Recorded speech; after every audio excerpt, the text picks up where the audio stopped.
Çık git buradan.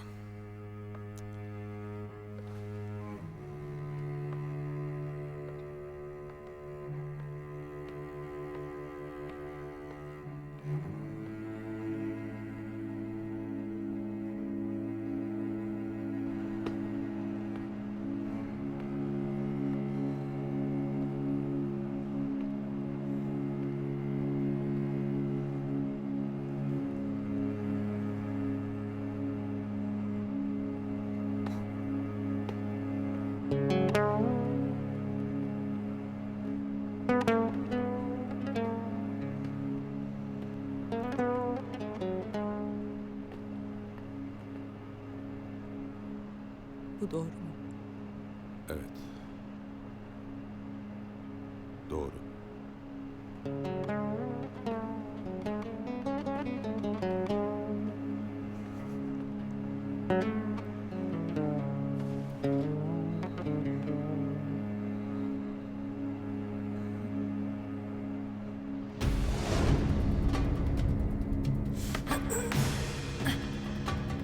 Seni mi gönderdiler beni öldürmen için Ali Candan?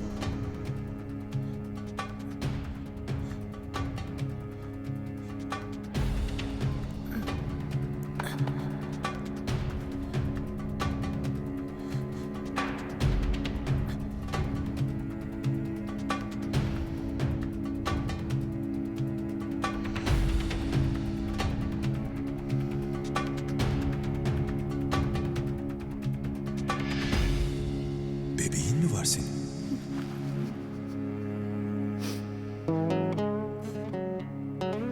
Git buradan. Hemen kaç.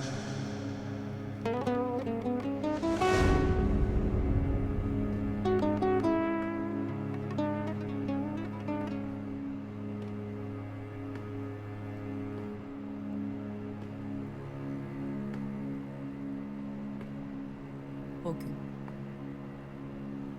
beni öldürmek için geldiğinde bu gerçeği biliyordun.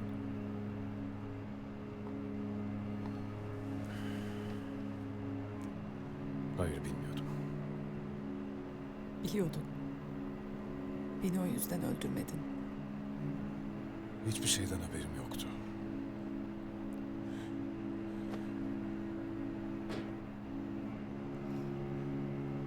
Yusuf. Yusuf bunu biliyor mu? Bilmiyor ve öğrenmemeli. Bunu kimse bilmemeli. Fehmi Yusuf'un benim oğlum olduğunu öğrenirse onu tereddüt etmeden öldürür.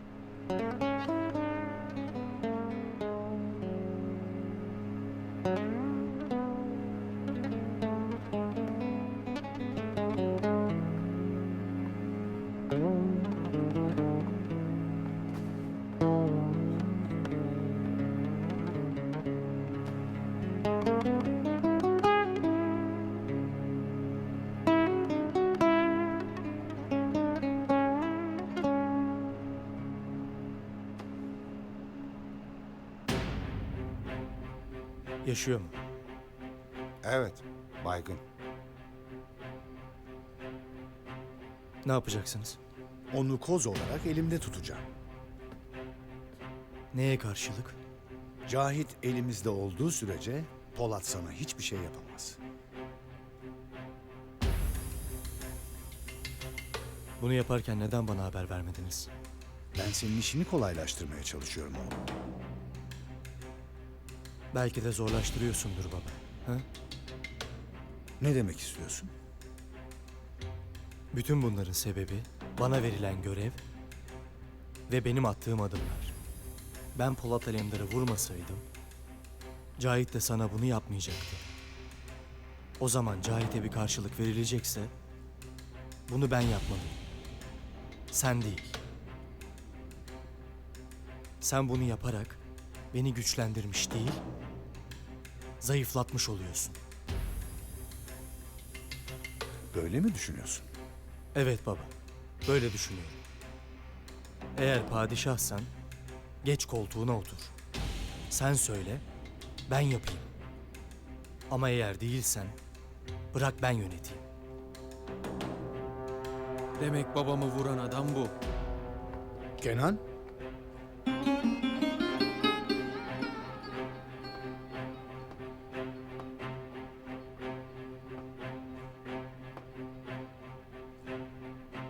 Bana haber vermediniz ama öğrendim.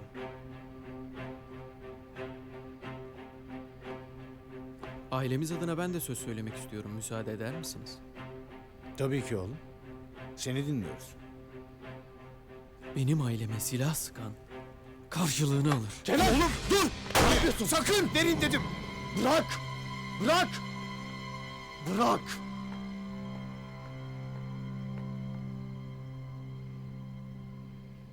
Neden engel oldun bana? Düşünmeden hareket ediyorsun. Bunda düşünecek ne var? Yapılacak şey belli. Buna sen karar veremezsin.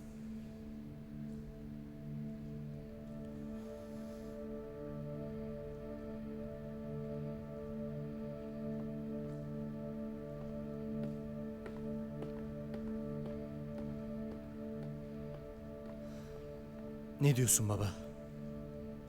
Cahit ne kadar gerekiyorsa o kadar kalacak burada.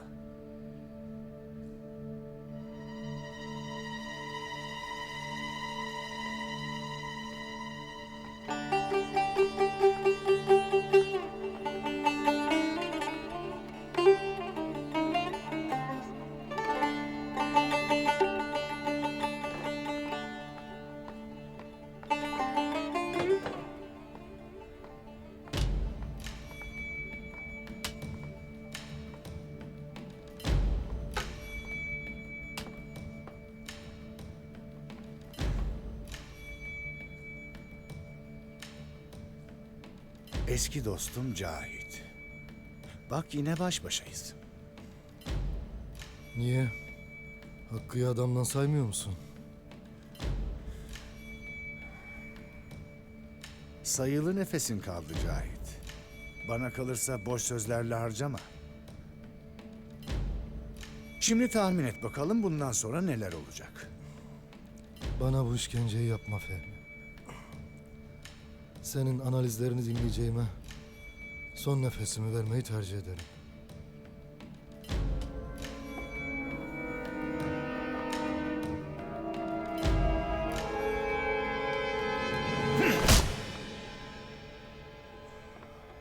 Sana bundan sonra ne anlatırsam dinleyeceksin Cahit.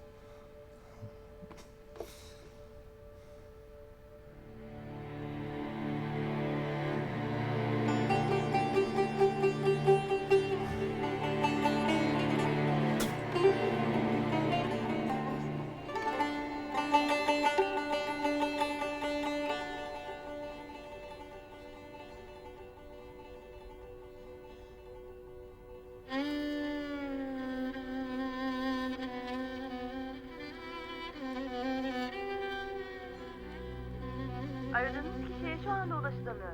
Lütfen daha sonra.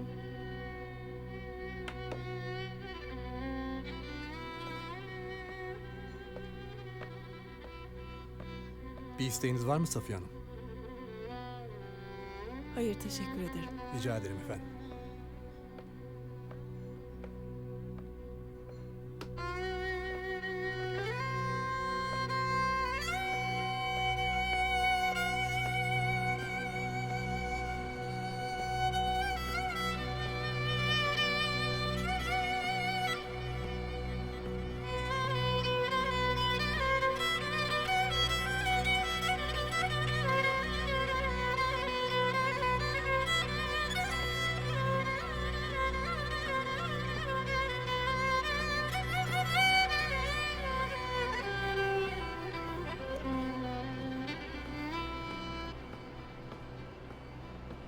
Efendim, benden istediğiniz araştırmayı bitirdim. Dosyada 13 aile ile ilgili ulaşabildiğimiz bütün bilgiler mevcut. Tamam Muhsin. Onlar ne? Cahit Bey, Abbas ve Safiye Hanım'ın yardımcısı Sibel Hanım'la ilgili araştırma yapmamızı istemişti. Önemli bir şey var mı? İkisi de temiz. Şüphe yaratacak bir şey yok.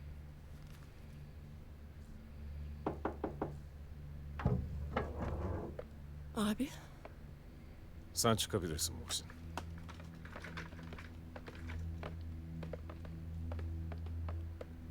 Safiye, Abi rahatsız Gel. ettiğim için kusura bakma. estağfurullah.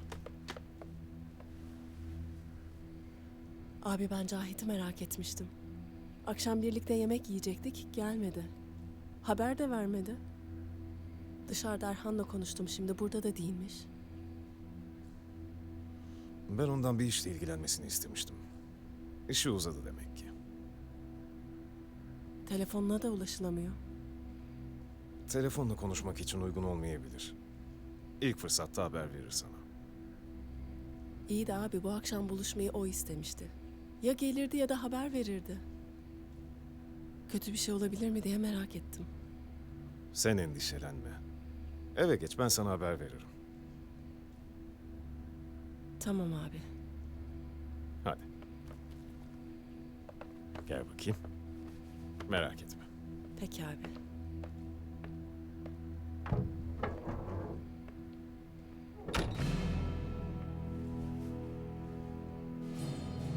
Neredesin Cahit?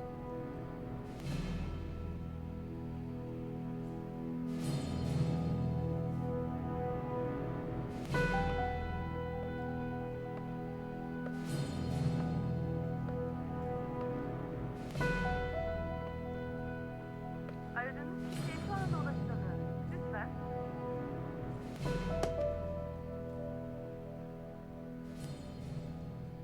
Cahit'ten haber alır almaz beni arayın Erhan, olur mu? Tamam, sen canını sıkma. İyi geceler. İyi geceler.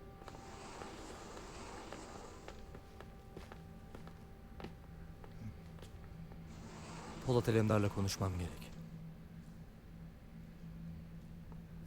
Burada bekle.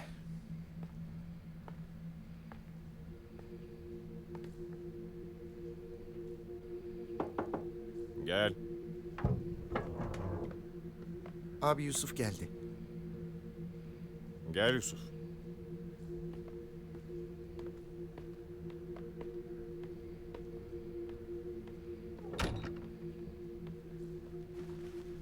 Senin buraya gelmen tehlikeli. Benim yanımda görünmemen gerek. Motorla ve kaskla geldim. Çok dikkat ettim. Kimsenin takip etmediğinden de eminim.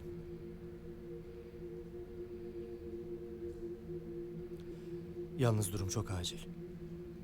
Nedir bu kadar acil olan şey? Cahit, Cahit'e bir şey mi oldu? babam almış. Durumu iyi mi? Ben gördüm, iyi. Neredeler? Söyleyemem.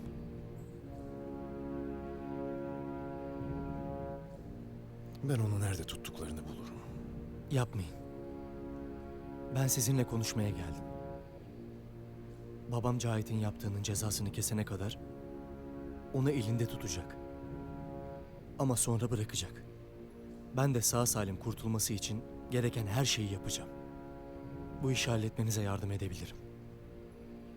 O zaman Cahit'i nerede tuttuklarını söyle. Bunu istemeyin benden. O zaman gidebilirsin. Gerisini ben hallederim. Bu işi silahla halletmek zorunda değiliz. Baban için endişeleniyorsan gerek yok. Eğer Cahit hayattaysa o da hayatta kalır.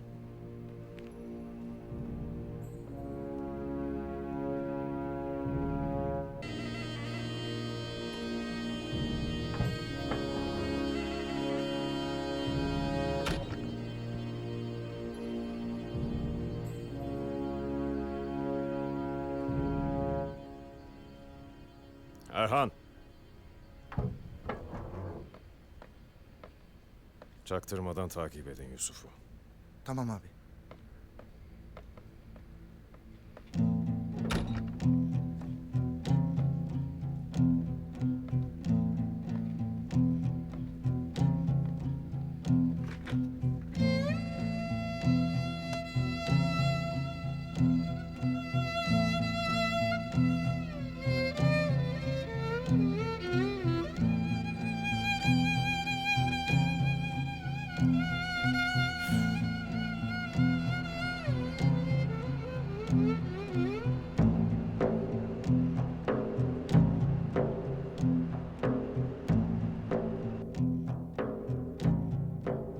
Yusuf'un motosikletle buraya geliş görüntüleri elinde mi? Evet efendim. O görüntüleri geriye doğru ne kadar takip edebiliyorsun? Hemen bakıyorum.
Abi Yusuf'u gözden kaybettik. Neredesiniz Erhan? Ümraniye civarındayız abi. Bekle Erhan. Bekle.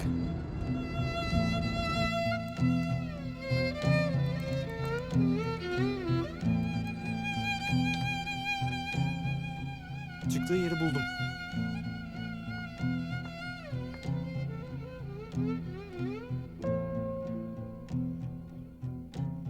Buranın konum bilgisini Erhan'a gönder.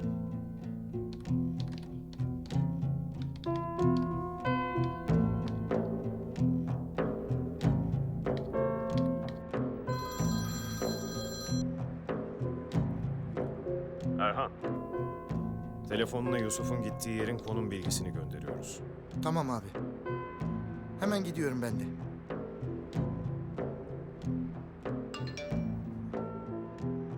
Devam et. Çabuk. İleriden sağa döneceksin.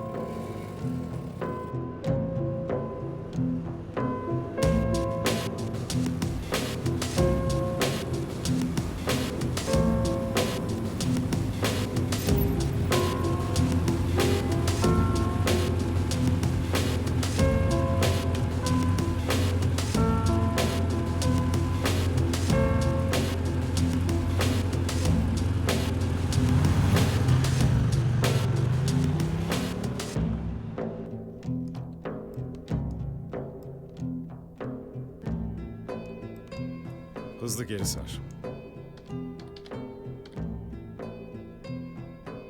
Daha da geri sar. Dur.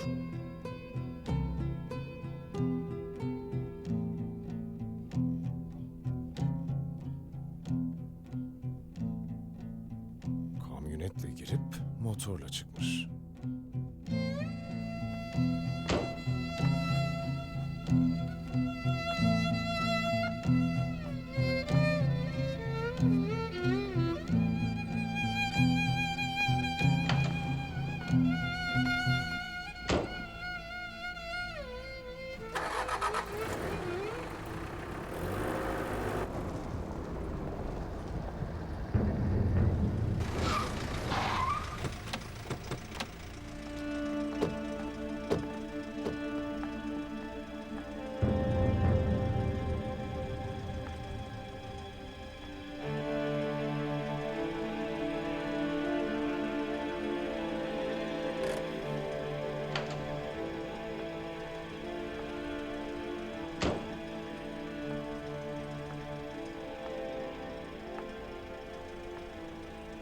Beni takip mi ettiniz? Yok Gülüm. Polat abi tarif etti. Biz de geçerken bir uğrayalım dedik. Benim hemen çıkmam gerek. Burada bekleyeceğiz Yusuf. Bekleyecek zamanım yok.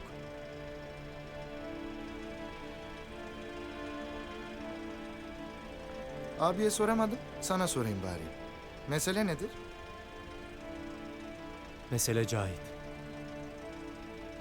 Sen bu Cahit'le ilgili meselenin neresindesin?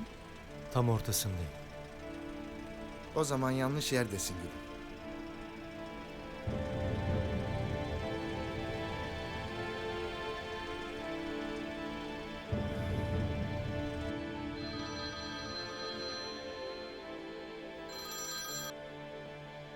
Ne oldu Erhan?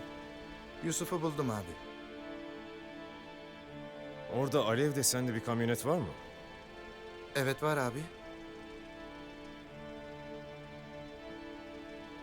Sen nereden görüyorsun? Ben haber verene kadar Yusuf'u orada tut. Tamam abi.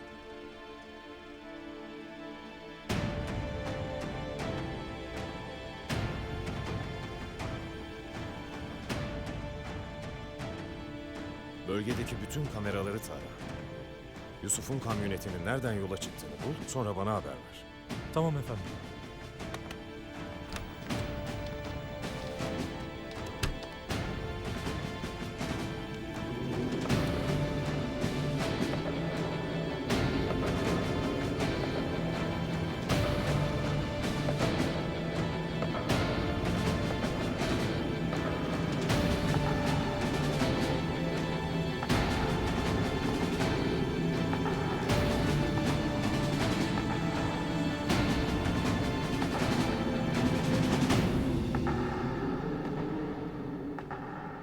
Bu gecelik ben yanından ayrılıyorum Cahit. Ama çocuklar benim adıma gereken ev sahipliğini yapacaklar. Tabii tabii.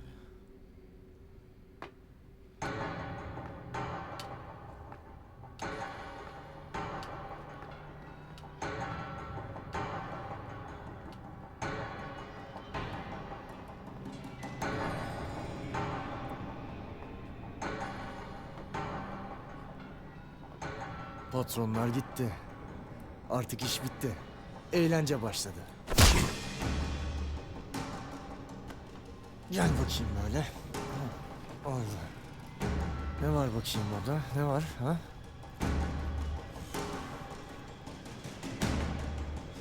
Sakın dokunma ona. Bırak onu. Sana bırak dedim. Kısa günün kârı.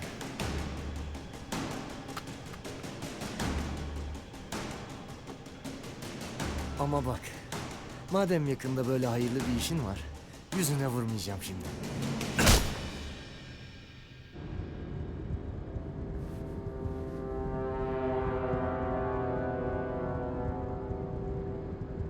Ne buldun Muhsin?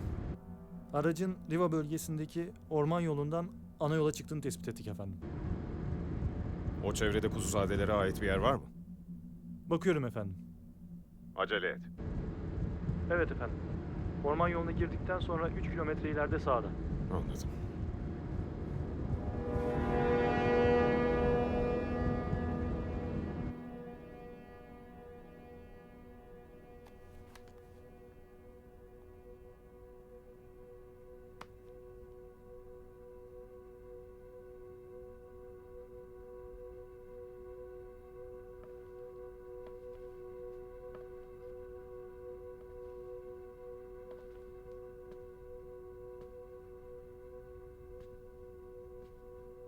Hala. Canım sen niye uyandın? Ha? Bir ses duydum, babam geldi sandım. Hadi gel canım, ben seni yatağına götüreyim. Uykun kaçmasın. Ben burada uyumak istiyorum.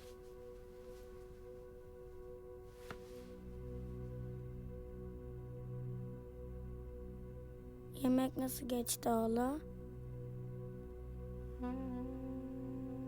Hadi uyu bir tanem. Hala.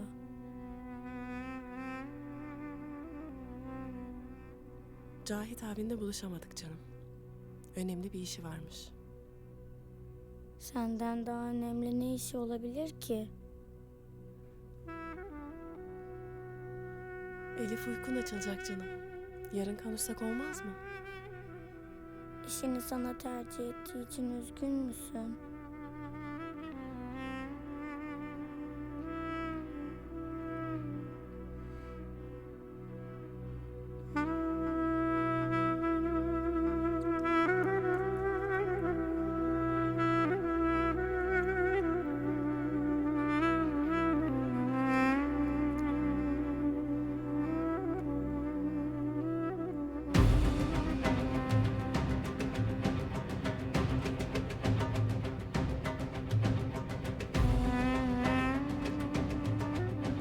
Daha ne kadar dövüşeceğiz?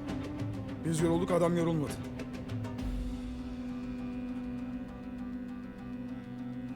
Hakkı Bey'i öldürmeyin ama ölmekten beter edin dedi.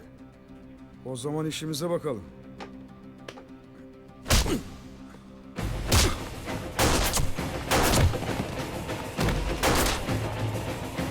Abi!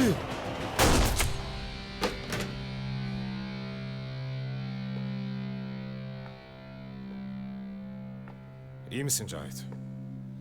İyi olacağım abi.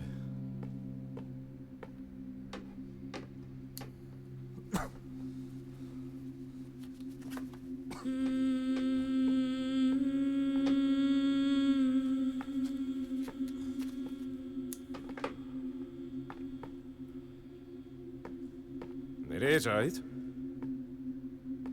Alacağım var abi.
Dayan Cahit.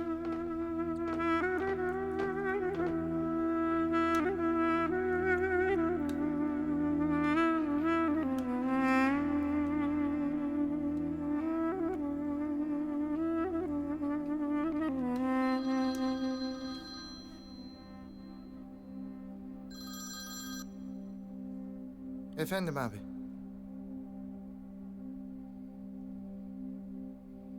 Tamam abi.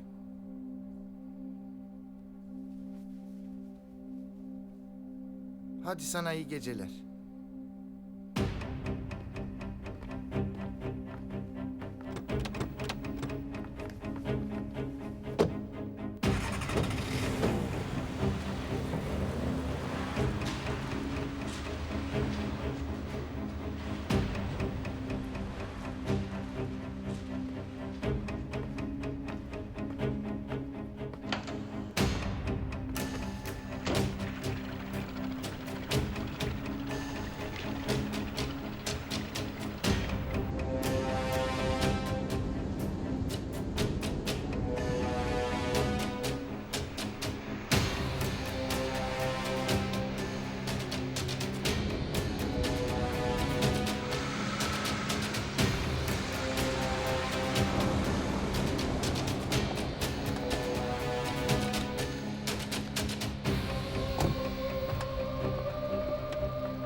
Ne istiyorsun? Stanley Bey sizinle görüşmek istiyor.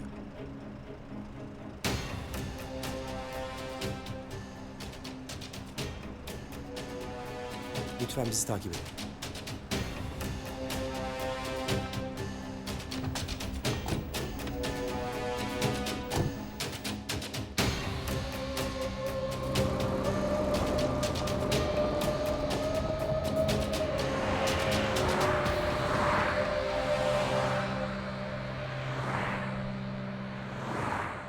Seni Yüce Konseyimize atfedilen ihanet iddialarını sonlandırmak için çağırdım Asya Tuna. Bugün karar günü. Şimdi senden soruşturmanın neticesi hakkında beni bilgilendirmeni istiyorum. Bildiğiniz üzere Rusya hanedanı Sergey Zarkov'la ilgili araştırmamda ihanet izine rastlamadım. John Smith hakkında Yüce Konsey'e sunduğum ihanet belgelerinin izini sürmeye devam ediyorum. Elinde yeni bir bilgi var mı? Henüz yok. Ancak John Smith'in dünya çapındaki bağlantıları düşünüldüğünde Polat Alemdar'ın kastettiği hanedanı tespit etmek zaman alacaktır. Tabii şayet Polat Alemdar doğruyu söylüyorsa. Yoksa Yusuf Kuzuzade mi demeliyim? Başlayın efendim ama Yusuf Kuzuzade'nin Yüce Konsey'e yalan söyleme cüretini göstermesi aklımın alabileceği bir şey değil.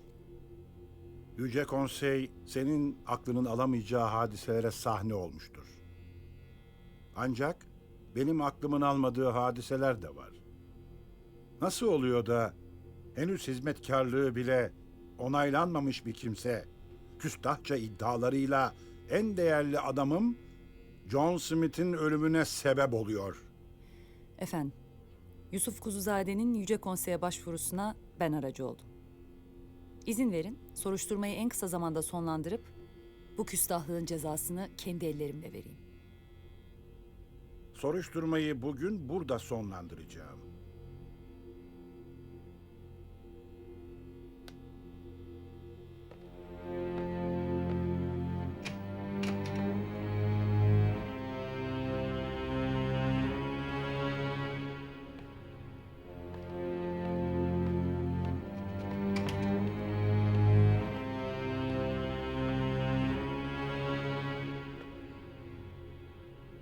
Yusuf Kuzuzade.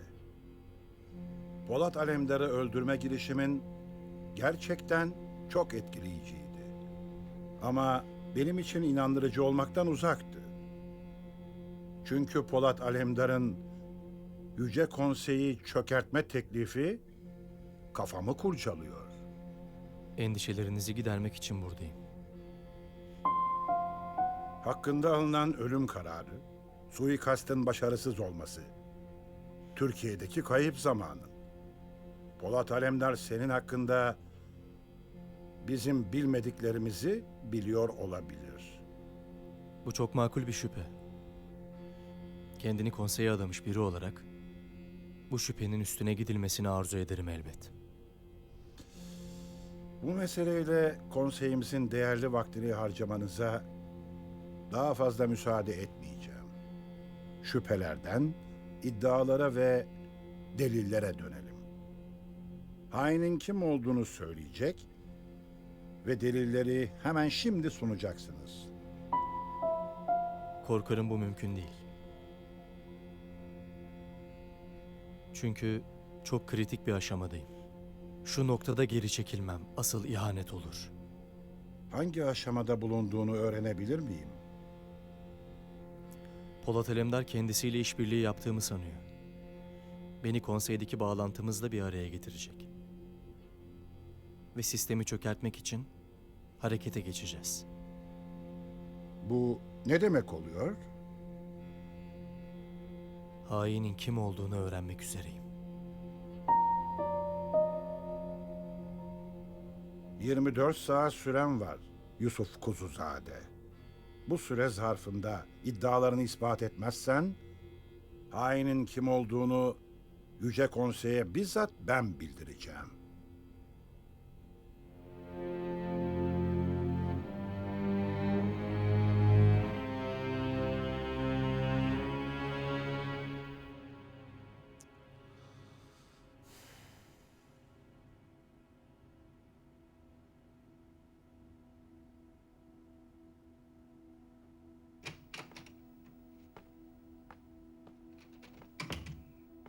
Polat Bey, siz burada mı sabahladınız? Evet Hüsnü. Hay Allah.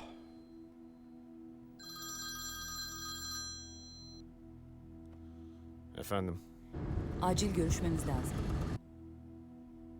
mesele nedir?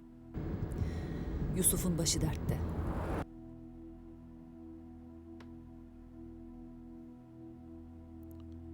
Ofiste görüşelim.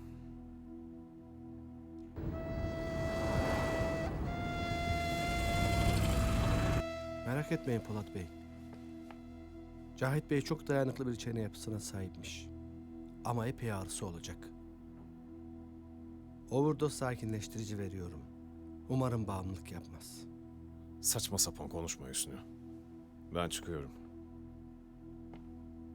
Doktorlar Cahit'i saat başı kontrol etsin. Tam iyileşmeden buradan ayrılmasına izin vermeyin. Emredersiniz Polat Bey.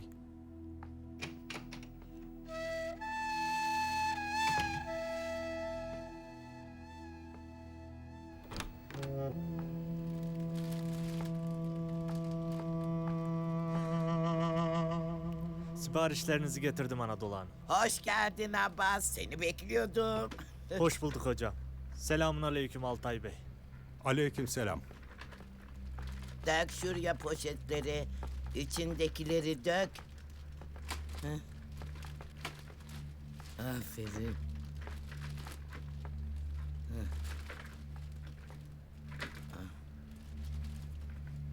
Anadolu Hanım başkası olsa meyve sipariş eder, sebze sipariş eder. Siz toprak sipariş ediyorsunuz. Gizliden tarım işine gireceksiniz. Ben Polat'ıma dışarı çıkmayacağıma söz verdim. Ha. Ama bünyemde elektrik birikiyor, anlıyor musun? Ayağımı toprağa basıp elektriği atmam lazım. Anladın mı? Oh, o yüzden senden toprak istedim. Oh, vallahi iyi geldi. Oh. Hocam hazır toprak getirmişken bir iki de sebze meyve mi eksek? Hayır evladım. Bu toprak sadece elektrik için. Elektrik demişken sen ampulü kimin bulduğunu biliyor musun? He? Vallahi ben bulmadım. Ama lazımsa gideyim marketten alayım geleyim. Anadolu Hanım ampulü kimin icat ettiğini soruyor Abbas. Edison muydu? O artist evladım. Artist. Sen Edison demek istedin galiba. Herkes Edison diyebilir. Aslında eksik bilgi.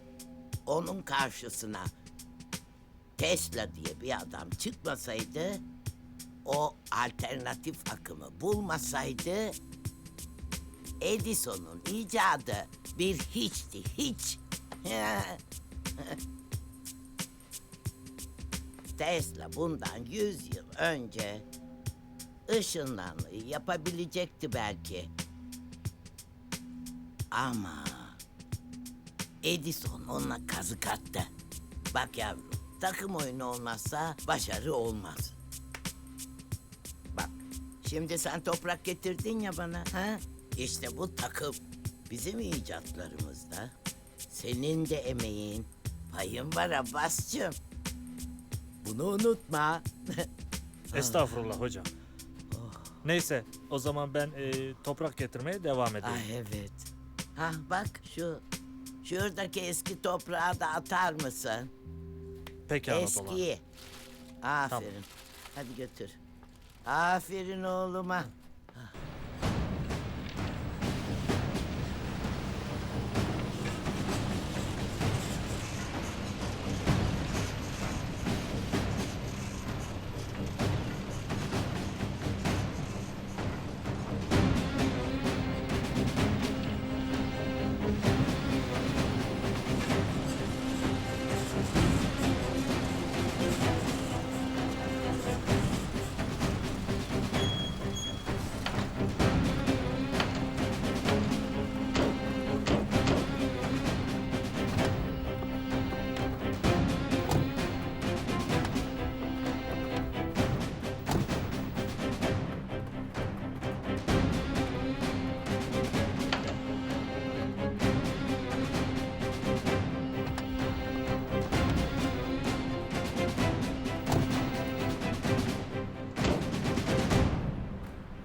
tanışabildik Monsieur Hozan. Biz hep buradaydık.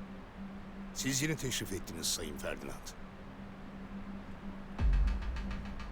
Ortak çıkarlar için mücadele ettiğimiz sürece daha çok bir araya geliriz. Merak etmeyin.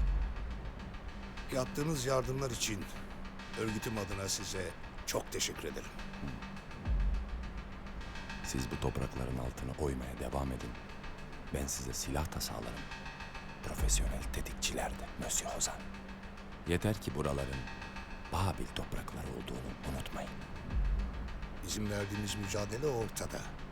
Ama son zamanlarda çok ağır kayıplar verdik. Bu süreçte askeri müdahalelere dayanabilmemiz için sizin vereceğiniz destek çok önemli. Bundan hiç şüpheniz olmasın. Avrupa'dan gelen yeni keskin nişancılara anlaştığımız yerlerde konuşlanmaları için bugün talimat vereceğim. Ayrıca bölgedeki etkinliğimizi yeni açacağım tünellerle destekleyeceğim. Tabii siz de eylemlerinize hız kesmeden devam edeceksiniz Monsieur Hozan. Elbette. Güzel. Bölgede elde ettiğimiz başarıyı Sayın Ferdinand daha geniş alanlara yayarak burayı kontrol edilemez hale getireceğiz.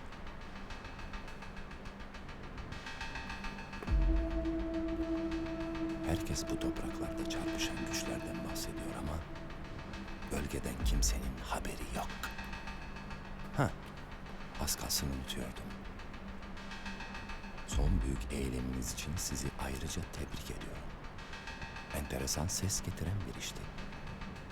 Bu daha başlangıç. O halde şov devam etmeli Monsieur Hozan.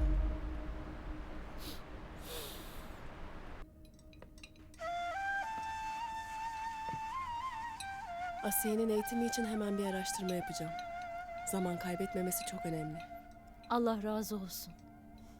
Afiyet olsun. Sağ ol. Canım. Afiyet olsun. Hadi kızım. Sağ ol.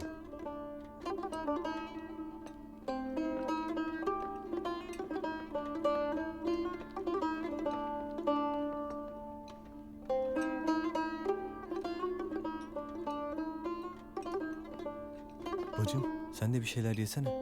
Yok yemeyeceğim.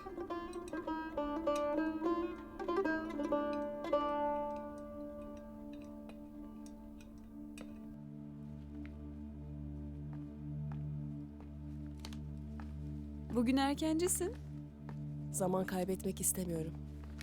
Bir an önce Siyah Sancak'la irtibata geçelim. Bize köylerin ihtiyaçları ile ilgili yeniden bir ihtiyaç listesi göndersinler. Biz de tedarik etmeye çalışalım. Anlaşıldı.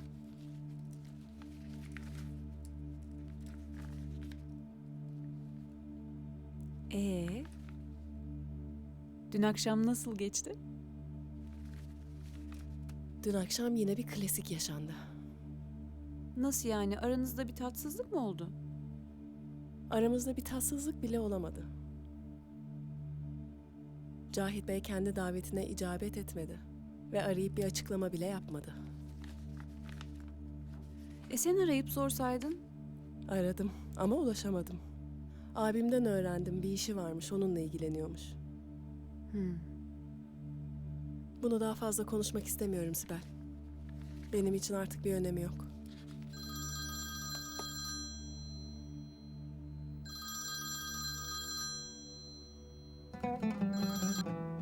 Efendim Cahit. Safiye.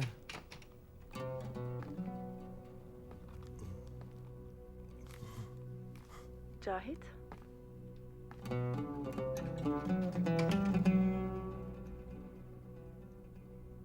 Ben dün gelemediğim için özür dilemek istedim.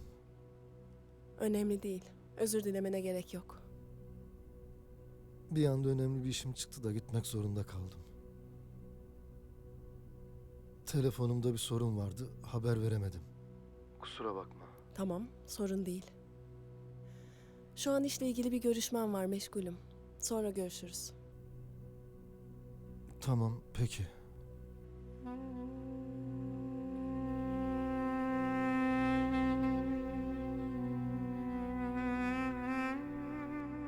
Ay helal olsun. Gerçekten çok anlayışlı ve şekerdin.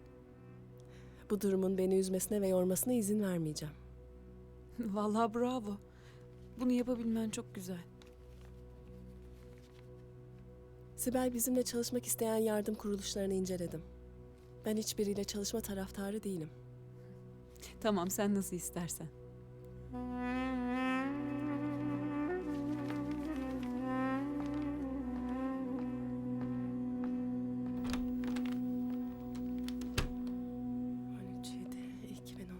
Tarihinde.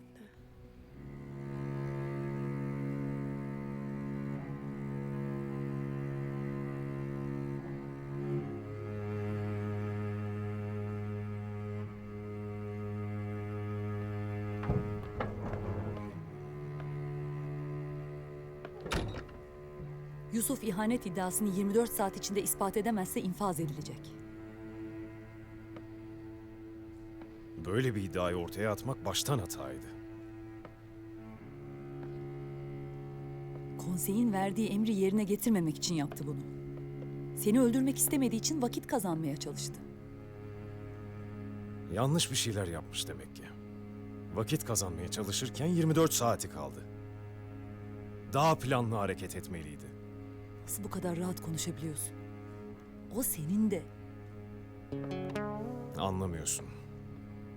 Yusuf'tan da, bizden de değerli bir şey söz konusu. Hiçbir şey insan kadar değerli değildir.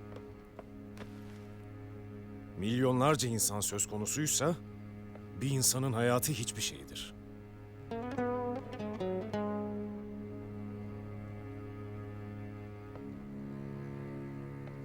Merak etme. Yusuf'u kurtarmak için ne gerekiyorsa yapacağım. Benim ideallerimden ayrılmadığı sürece onun arkasında dururum. Bu yolda zafer kazanmakta var, şehit olmakta. İkisine de paha biçilemez.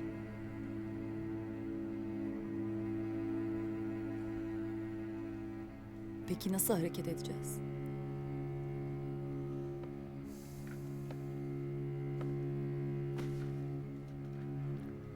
Böyle bir konuda konseye sunulacak deliller asılsız iddialardan elde edilemez.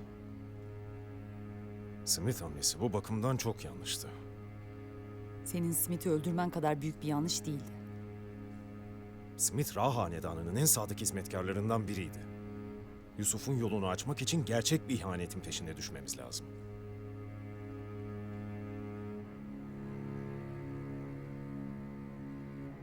Aslında elimizde gerçek bir hain var. Kimden bahsediyorsun? Konseye bağlı Rus hanedanı Sergey Zarkov'dan. Zarkov'la ilgili ne var elinde? Konseyin benden istediği araştırma sırasında onun ihanetini ispat ettim. Ama Yusuf'un planı gereğince gerçeği saklamam gerekti. Sergey'e nasıl ulaşabilirsin? Sergey bana borçlu. Ne istersem yapmak zorunda. Eğer bana yardım edersen onu tuzağa düşürebiliriz.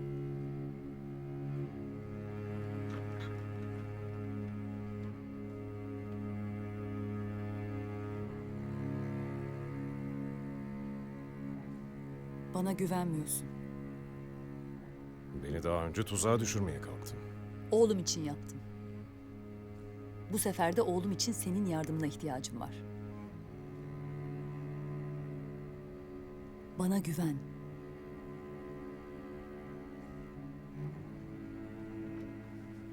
Eğer sana borçluysa onu İstanbul'a getirmen zor olmayacaktır.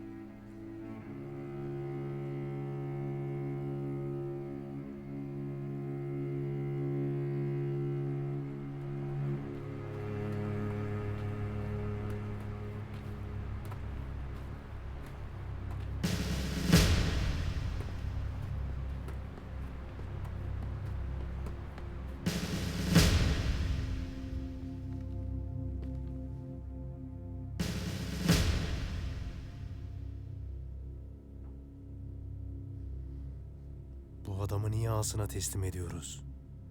Sıkalım kafasına gitsin.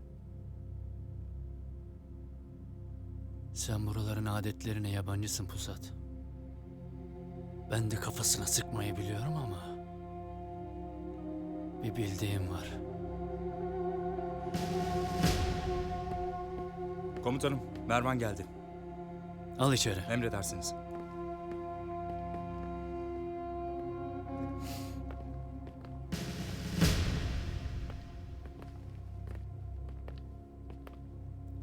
Hoş geldin Mervan ağa. Hayrola Yasin komutan? Ne suç işledi bizimki? Şedid'in adamlarıyla birlikte yakaladık. İnsan kaçakçılığı yapıyorlardı. Ne diyorsun? Biz yetişmesek köylü kadınları Avrupalılara satacaktı. Bu şerefsiz. Ulan! Ulan demek öyle ha? Ulan ölümlerden ölüm beğen. Ağam! Sus! Konuşma! Tamam Mervan ağa. Ne yapacaksan sonra yaparsın. Ona öyle bir ceza vereceğim ki bir daha burada kimse şiddet belasıyla iş yapamayacak. Orhan, Sağ ol komutan. Yürü lan! Düş önüme!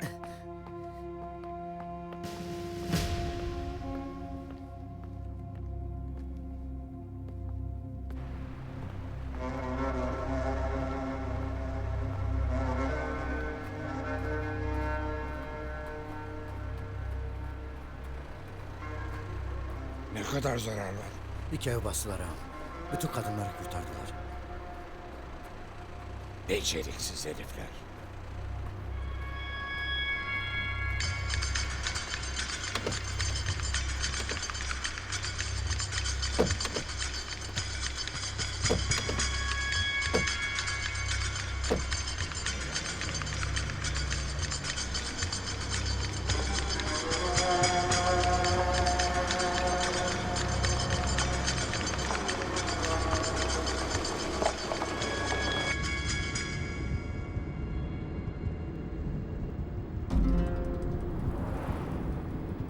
Efendim, Yusuf, buluşmamız lazım. işim var. Haini bulmak için 22 saatimiz kaldı. Sen ne işinden bahsediyorsun? Boşuna uğraşma. Bu konuda yapabileceğin bir şey yok.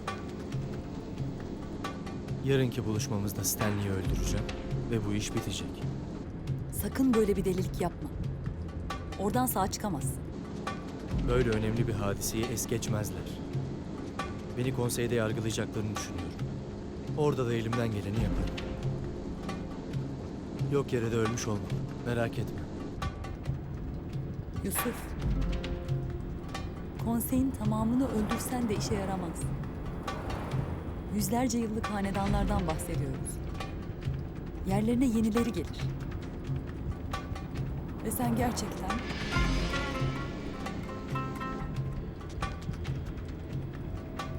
boş yere ölmüş olursun. Planın nedir? Sana Sergey getireceğim. Hayır, buna izin veremem. Bu çok tehlikeli. Onun hain olduğunu konseyden gizledin. Seni öldürürler. Merak etme. Başka bir planım var.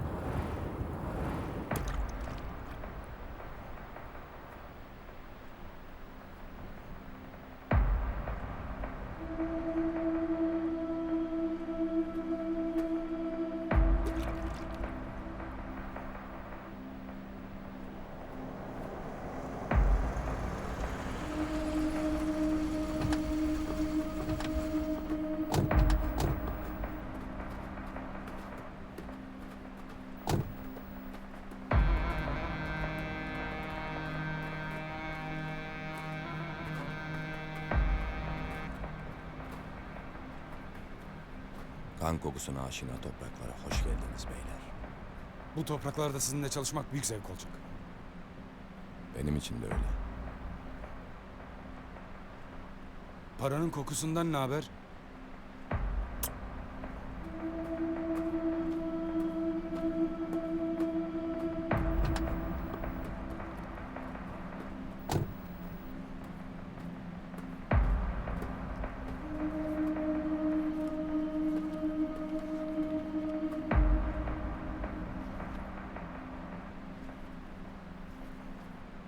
adınıza açılmış hesaplara yattı bile. İşin detaylarına geçebilir miyiz? Tıpkı Monsieur Ariel'in anlattığı gibisin. Soğuk ve ciddi. Ama işini ciddiye alan insanları severim.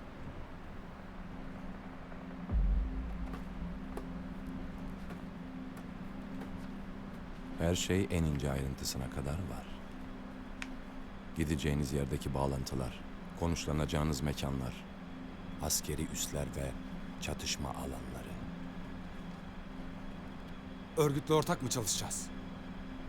Ben kimseyle ortak çalışmam. Hayır, ortak çalışmayacaksınız. Örgüt militanları orada gürültü çıkarırken siz hedefleri indireceksiniz. Hedef ayrımı var mı? Ayrımcılık bir insanlık suçudur beyler. Ekipte başka kimse olacak mı? Biri daha var. Onu siz de çok iyi tanıyorsunuz.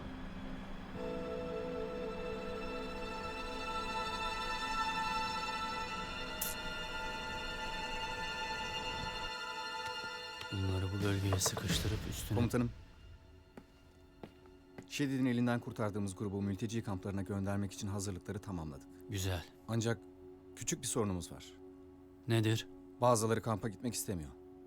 Burada kalıp savaşacaklarını söylediler. Dur tahmin edeyim. Başlarında şu Esma denilen kız var değil mi?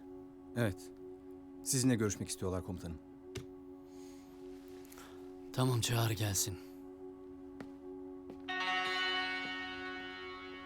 Bu yaman kız komutanım ama başımıza dert olacak. Ne yapsın? Vatanını savunmak istiyor. O da haklı.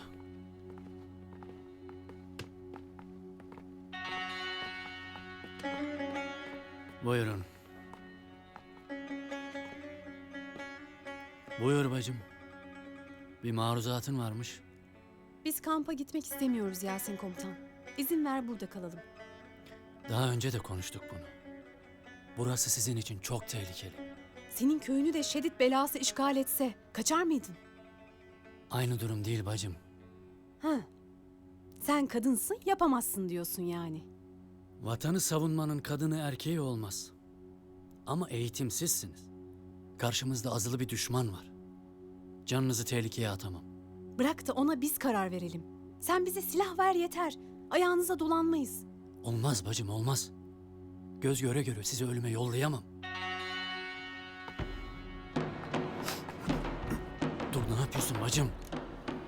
Gerekirse düşmanın karşısına ekmek bıçağıyla çıkarım. Beni buna mecbur bırakmayın. Bak çabuk bırak beni elimden bir kaza çıkmadan çabuk. Tamam bacım, sakin ol. Bırak o bıçağı. Bulacağız bir hal çaresini. Hadi, hadi bacım, bırak o bıçağı. Bırakacak mı?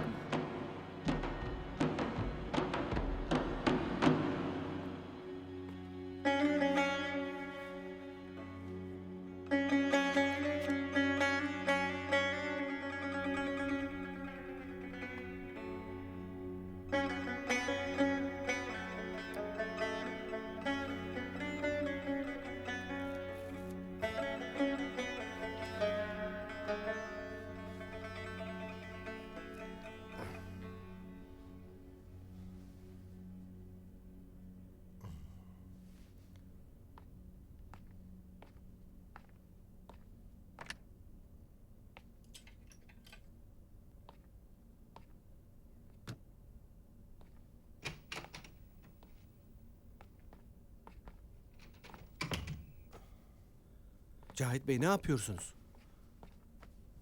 Çıkıyorum Hüsnü. Korkarım ki buna müsaade edemem.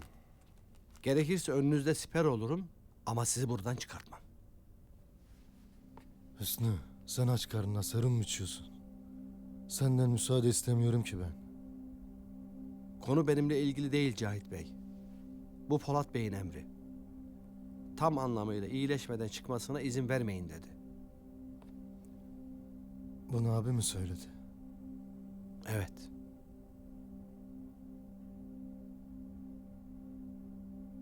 Ben iyiyim Hüsnü. Şimdi çekil de çıkayım. Lütfen beni emre itaatsizliğe zorlamayın Cahit Bey. Doktor bey de geldi. İyileştiğinizi o söylesin, ben de çekileyim. Doktor bey, hastamızın durumu nasıl? Geçmiş olsun. Sağ olun. Aldığınız darbelerden dolayı doku ezilmeleri var. Tetkiklerde iç kanama görünmüyor. Fakat tedbir amaçlı bir süre daha istirahat etmenizde yarar var Cahit Bey. Doktor beyi duydunuz Cahit bey. Tıp konuştu. Bize tıp demek düşer.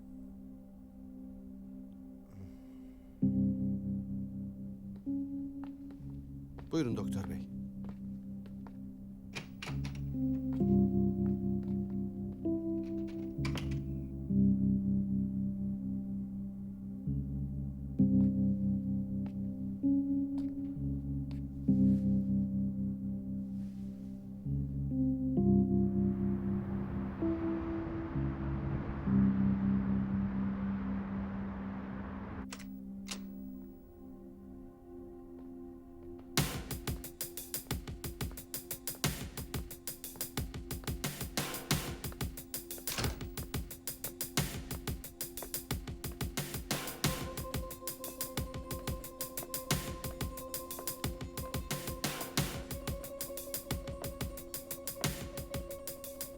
Hoş geldin Sergey. Emrettin, geldim sahip. Rica ederim. Seni tehdit etmişim gibi konuşuyorsun. Rusya'da seninle ikimizin de karlı çıkacağı bir anlaşma yaptık. İlkinde sen karlı çıktın. Şimdi kâra geçme sırası bende.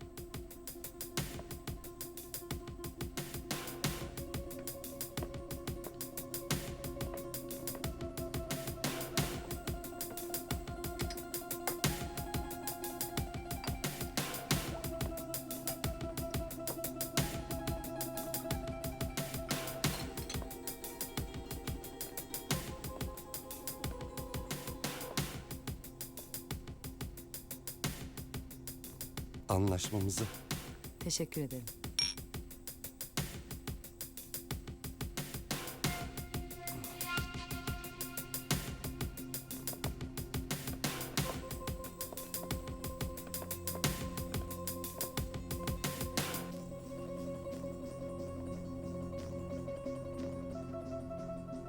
Beni geri çevirmeyip buraya geldiğin için çok teşekkür ederim.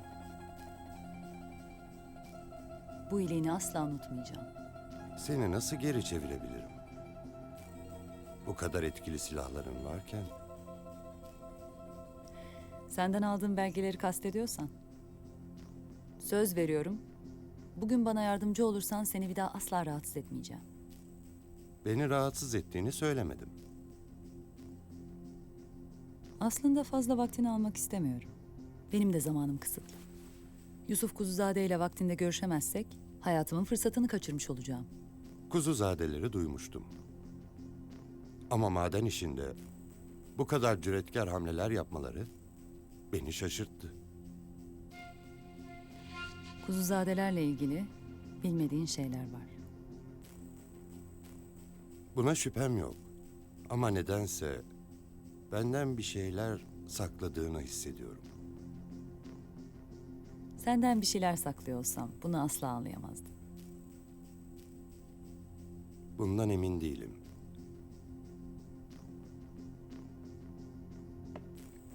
Herkesin bir zaafı vardır.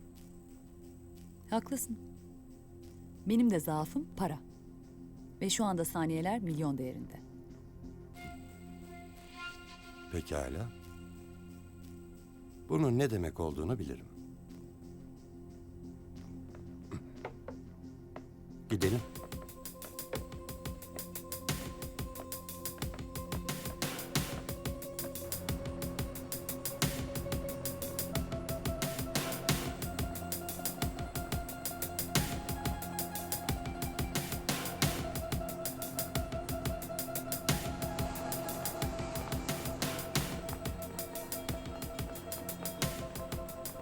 Aracım hemen şurada.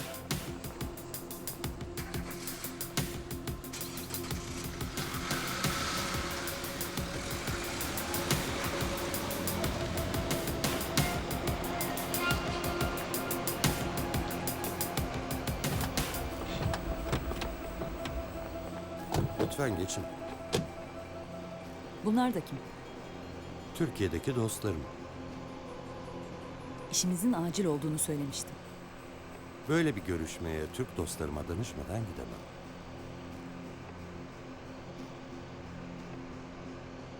Buyurun.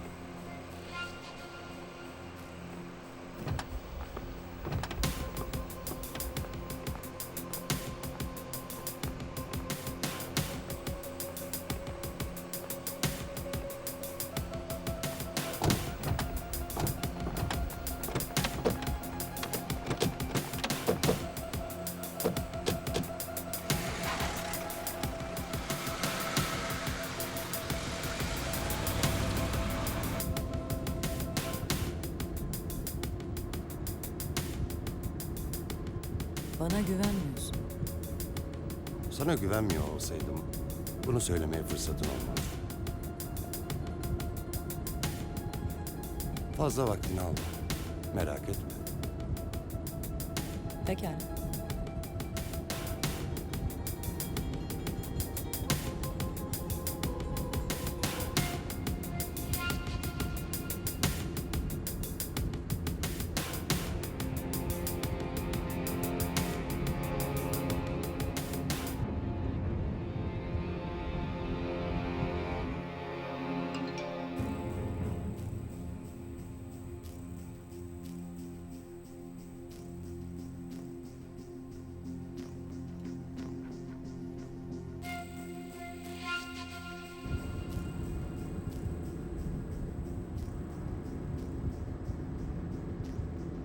Kiminle mesajlaşıyorsun?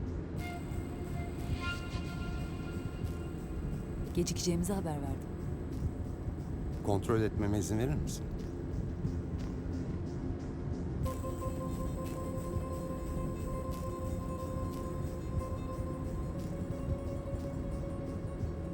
Planda bir değişiklik oldu. Biraz gecikeceğiz. Teşekkür ederim ama güvenlik tedbirimi almak zorundayım.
Efendim Muhsin.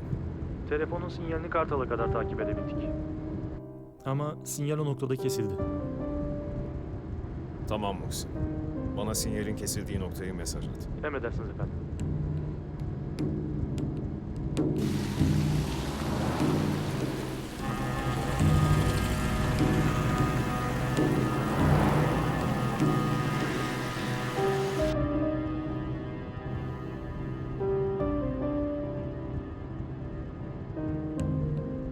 Endişelenme. Tam vaktinde orada olacağız. Umarım. Yoksa endişe etmesi gereken sen olacaksın. Bu bir tehdit mi? Evet.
Muhsin, sinyalin kesildiği yerdeyim. Bu civarı tara bakalım ne var ne yok. Emredersiniz efendim.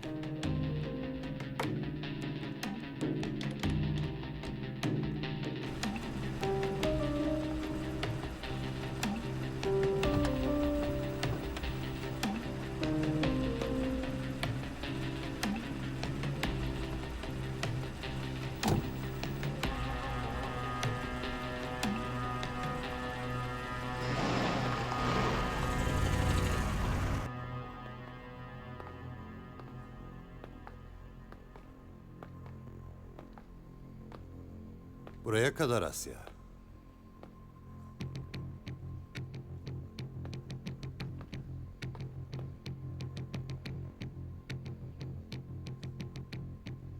Beni anladığını sanıyordum. Bu işten sıyrılamazsın. Elin kolun bağlı. Seni çok iyi anladım. O yüzden buradayız.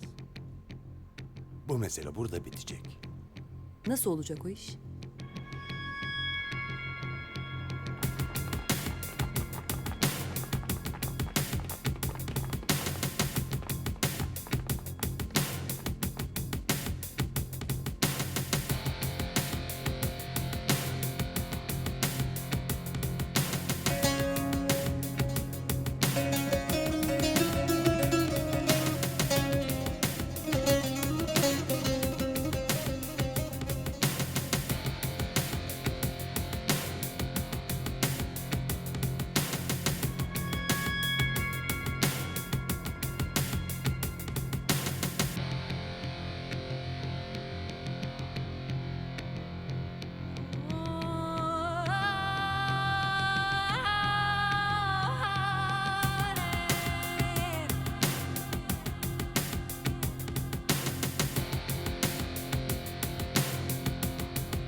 Elindeki delilleri bana teslim edeceksin.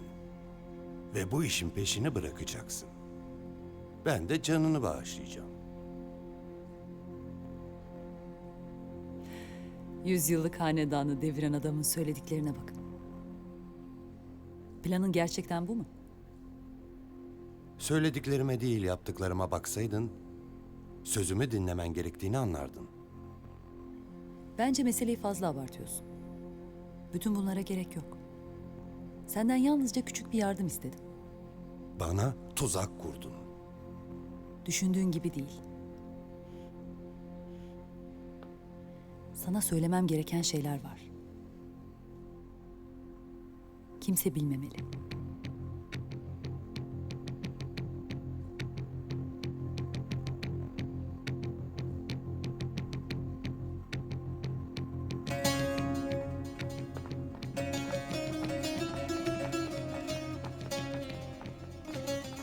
Ne söyleyeceksen söyle Asya. Yüce Konsey benden ihanet dosyasını kapatmamı bekliyor. 6 saat sonra konseyin karşısına çıkacağım. Bana yardım etmelisin. Beni bu yüzden mi çağırdın? Konseye teslim edeceksin. Hayır, asla. Seni zamanında ihbar etmediğim için bu benim de sonum olur. Benden ne istiyorsun? Senin vereceğin bilgilere ihtiyacım var. Benim bir şey bildiğim yok. Bu işi tek başına yapmış olamazsın. Buna inanmamızı bekleme. Siz kimsiniz? Kiminle buluşacaktık? Konuş. Her şey söylediğim gibi. Bana yardım etmelisin.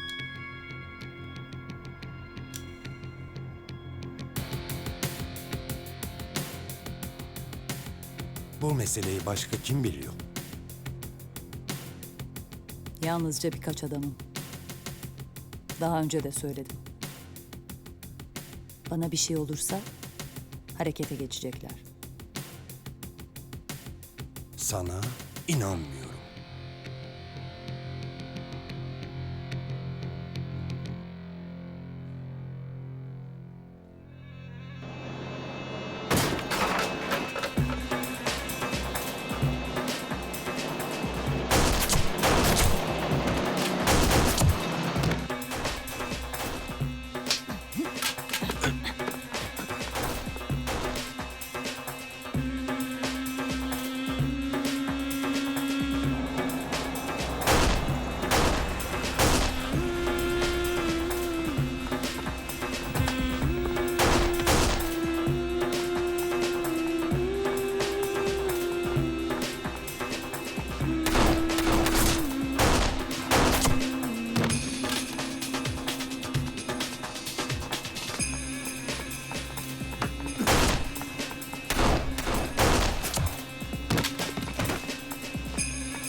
Polat Alemdar.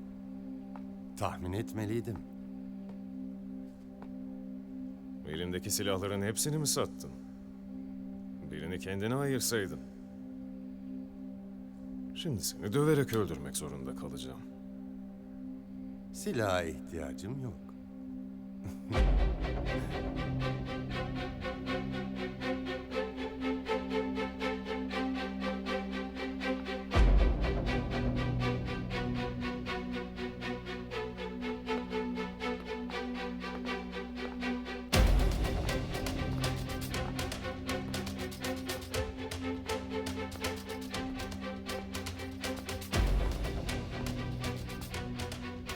Adamın elinde.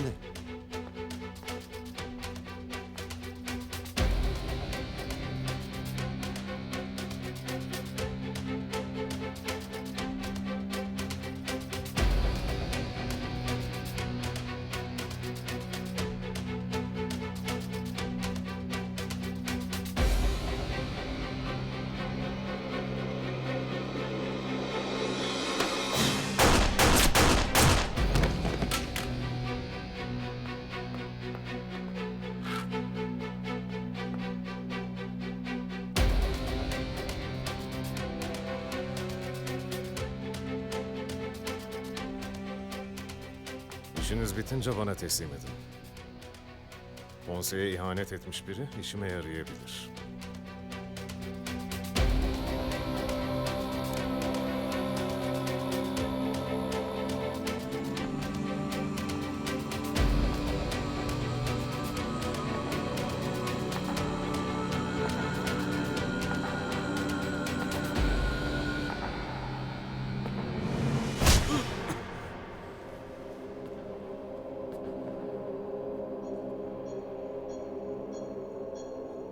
Aceleniz olduğunu sanıyordum.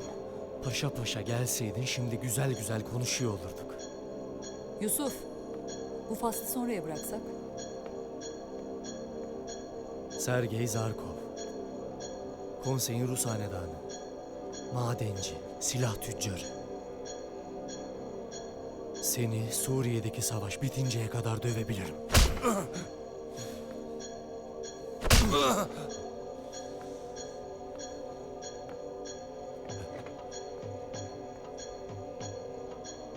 Buna hiç gerek yok. Kim olduğunu biliyorum. Büyük buluşmaya çağrıldığını ve yeni Türk hanedanı seçildiğini biliyorum. Konseydeki hain iddialarını ortaya atan sendin. Elinde senin ihanetine dair delili olan da benim. Benim ihanetimi ispatlamak sana prestij kazandırmaz. Karun zaten benden şüpheleniyordu. Ben sana asıl haini verebilirim.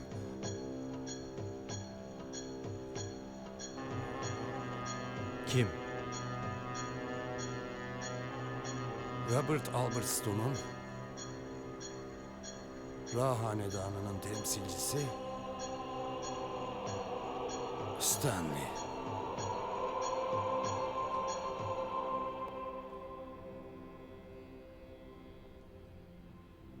Bu mümkün değil.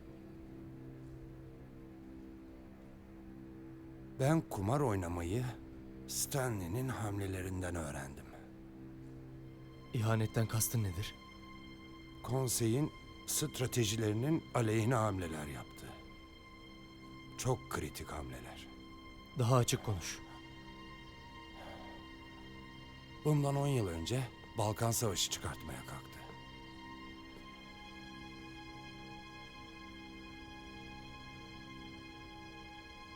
Stanley, benim önceki hanedanla olan rekabetimi biliyordu. Alexey'i alt etmek üzere olduğumdan haberdardı. Sırp Savunma Bakanlığı'na milyarlarca dolar değerinde silah temin etti.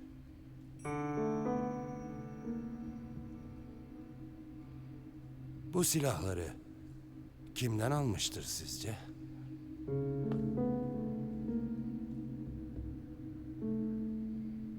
Alexey. Yani benim Alexei'yi öldürmemle de meselenin üstü örtülmüş oldu. Bu doğru olamaz.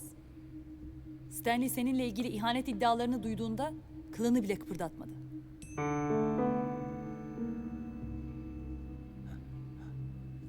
Çünkü ihanetini bildiğimden haberi yoktu. Stanley, Alexei'yle ne kadar sıkı dost olduğumuzu bilmiyordu. Bizi yalnızca rakip olarak görüyordu. Halbuki biz can dostuyduk. KGB'de sırt sırta çalıştık. Silah arkadaşı olduk. Birbirimizi sürekli kolladık. Stanley, Alexei ve ailesine yaptıklarımdan sonra bunu asla tahmin edemezdi.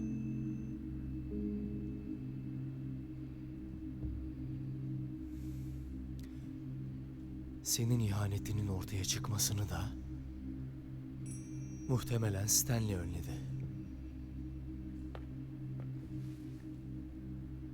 Bu iddianı ispatlayabilir misin? Elbette. Stanley'nin Sırp Savunma Bakanı'yla yapmış olduğu gizli anlaşmanın kopyaları elimde.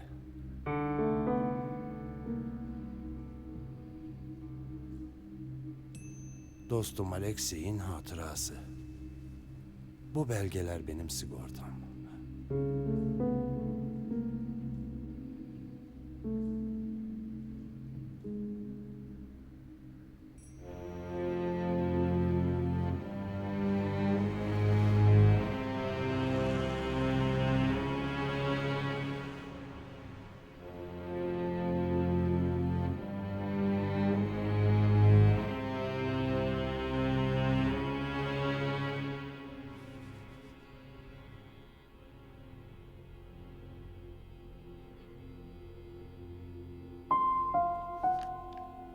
Belgenin bu nüshası bize elektronik ortamdan atıldı.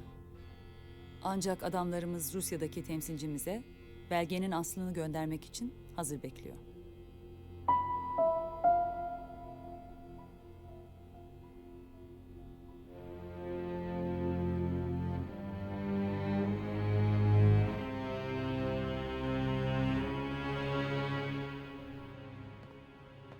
Teşekkür ederim Sibel.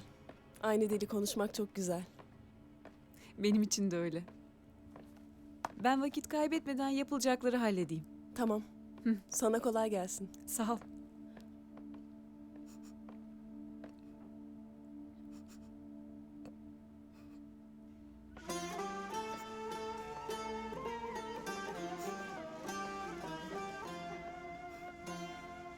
İyi misiniz? Yemek de yememişsiniz.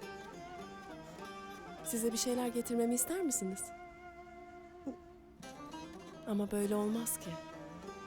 Ben size yardım etmek istiyorum. Eğer burada kendinizi iyi hissetmezseniz çok üzülürüm.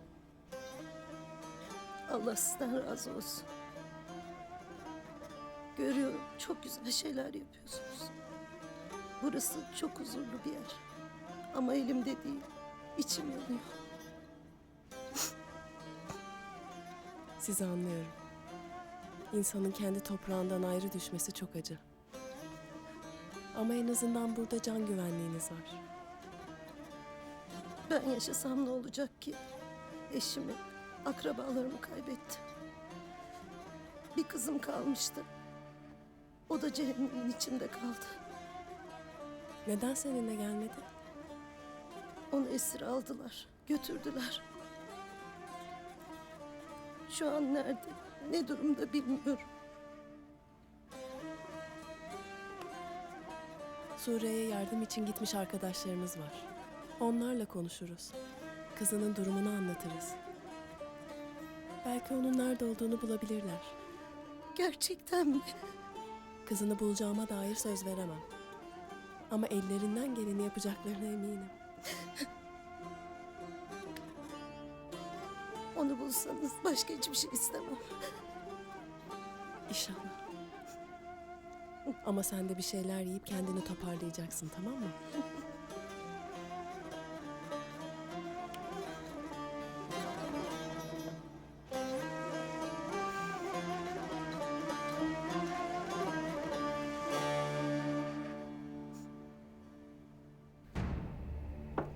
Gel.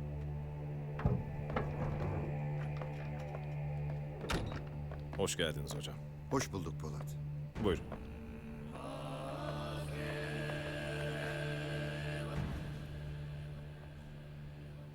Sınırlarımızdaki yüksek tansiyondan dolayı gündemimiz yoğundu. Atlattığın sıkıntıları haber aldık. Yapabileceğin bir şey var mı? Teşekkür ederim hocam. Ziyaretiniz beni sevindirdi.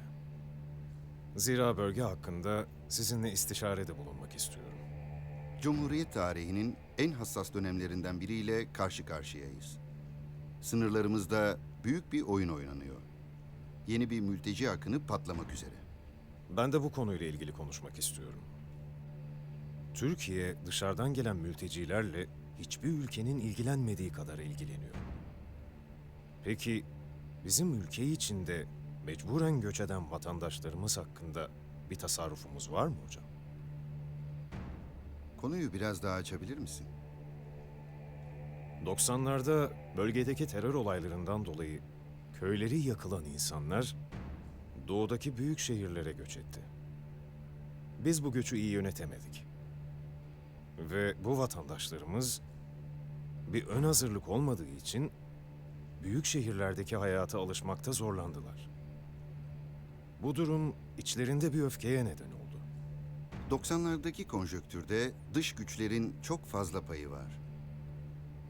Bu göç bazı odakların uzun vadeli yatırımıydı. Biz de insanımıza altyapı hazırlayamadığımız için bu hamlelerine karşılık veremedik. Ve şimdi yine benzer bir durumla karşı karşıyayız. Öngörün nedir Polat?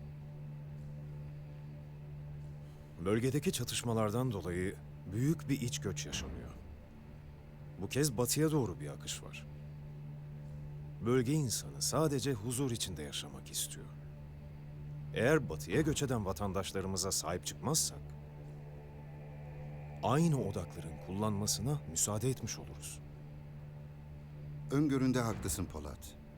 Biz dikkatimizi büyük ölçüde sınır ötesinde dönen dolaplara ve bunlardan mümkün olduğunca az etkilenmeye yoğunlaştırmıştık. Hemen bu konuyla ilgili komisyonu toplayıp gidişata yön vereceğim. Bu konuşma çok faydalı oldu.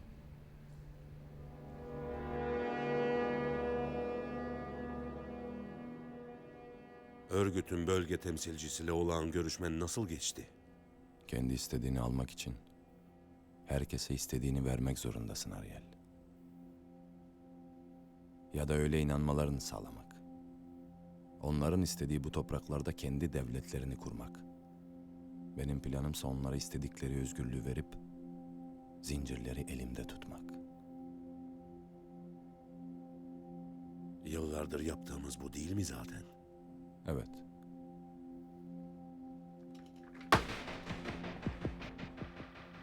Ama artık yeni bir dönem başlıyor Ariel. Büyük Babil devletini kurmak için küçük iç savaşlar yeterli olmayacak bundan sonra. Bölgedeki güçlü devletleri parçalayıp kanton bölgeler oluşturmak ve büyük bir bağımsız coğrafya yaratmak gerekiyor. Yani bize bağımlı bir coğrafya. Elbette. Bu yüzden Suriye ve Irak'taki savaşı da destekliyorum. Türkiye'ye yönelik göç dalgası adeta bizim amaçlarımız için işliyor Ariel. Düşünsene, topraklarını bırakıp kaçmış milyonlarca insan ve o insanların geride bıraktığı bağımsız bir coğrafya. Türkiye'ye gelen milyonlarca insanın ileride yaratacağı etkilere girmiyorum bile.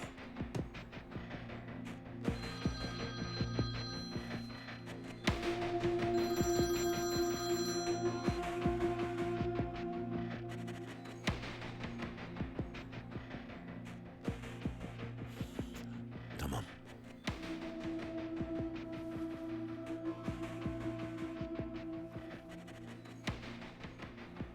Bölgedeki bağlantımızdan haber gelmiş.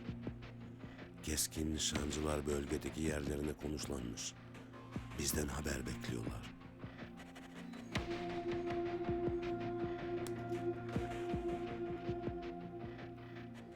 Ama benim asıl adamım henüz gelmedi Ariel. Kim o? Kemancı.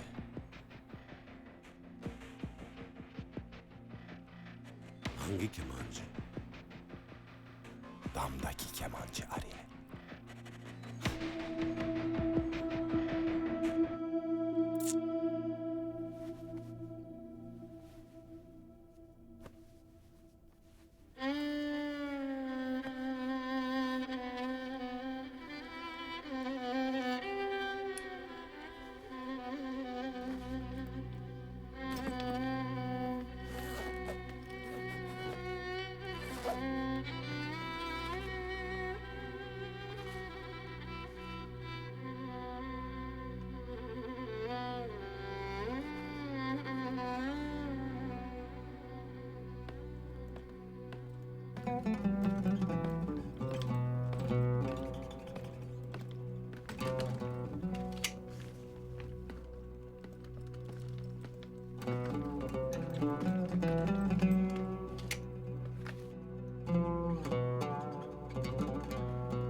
Efendim Cahit. Müsaitsen görüşebilir miyiz? Maalesef işim var Cahit. Vakıfla mı ilgili? Belki yardımcı olabilirim. Benim halledebileceğim bir şey. Anladım.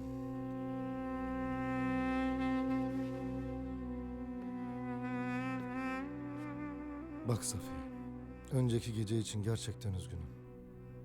Önemli olmadığını söyledim Cahit. Tamam, belki yarın akşam çıkarız, ne dersin? Yarın konuşuruz. Tamam, görüşürüz. Hoşça kal.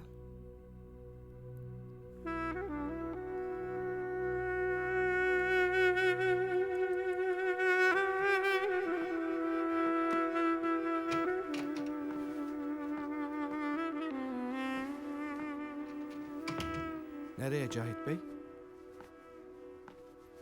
Hüsnü, işine bak sen. Olmaz efendim. Çıkmanıza müsaade edemem. Polat Bey bu tür ihmalkarlıkları asla affetmez. Hüsnü. Sinirlenmenize gerek yok. Ben sadece bana verilen görevi layıkıyla yerine getirmeye çalışıyorum. Tamam Hüsnü, hadi. Sen de ben de işimizin başına gidelim. Pekala. Yalnız Polat Bey'e meseleyle alakalı şikayetimi arz edeceğim. Et Hüsnü, et. Sana kolay gelsin.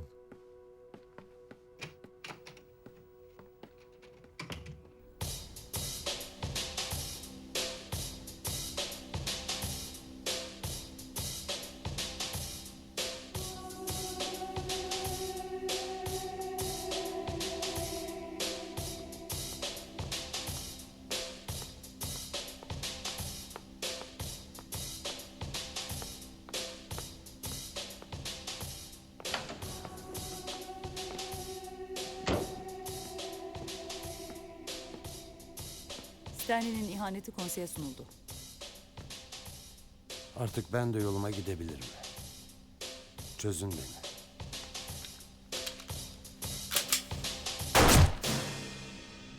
Ne yaptın sen? Polat Alemdar'la bağlantımı öğrendi. Bu tehlikeyle konseyde yol alamam ben.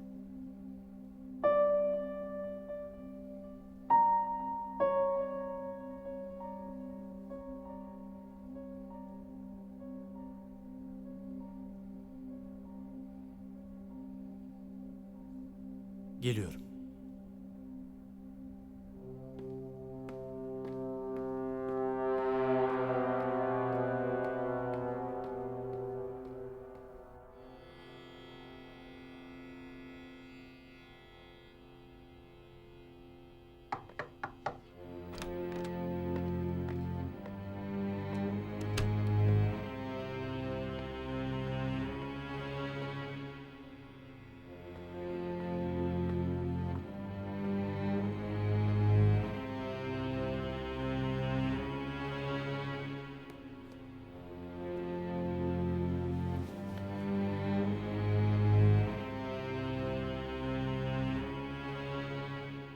hançeri istemen beni şaşırttı doğrusu Karun.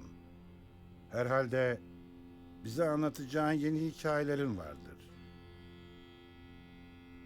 Yalnız çok önemli bir randevum var. İhanet soruşturmasını tamamlamak üzereyim. Umarım fazla uzun sürmez. Bu defa sen hikaye anlatacaksın Stanley dostum.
Ben hikayelerle değil, yalnızca gerçeklerle ilgilenirim.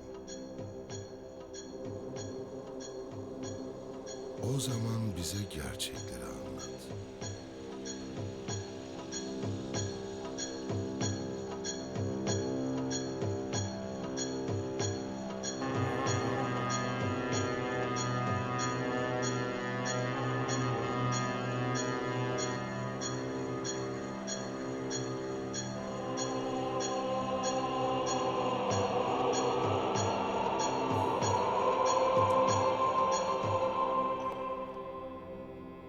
Neyi bilmek istiyorsun? Mesela neden 10 yıl önce Balkanlarda bir mezhep savaşı çıkarmaya çalıştığını anlat.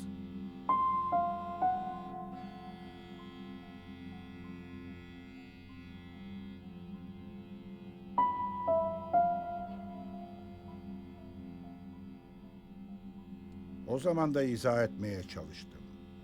Avrupa'daki Müslümanları yok etmenin başka bir yolu yok.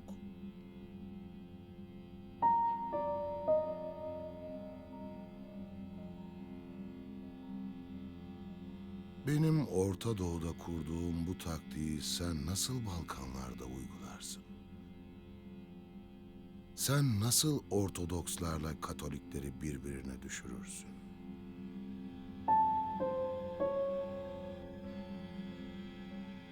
Beni öldürecek misin? Seni öldürdüm bile.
Hoş geldin Yusuf. Hoş bulduk.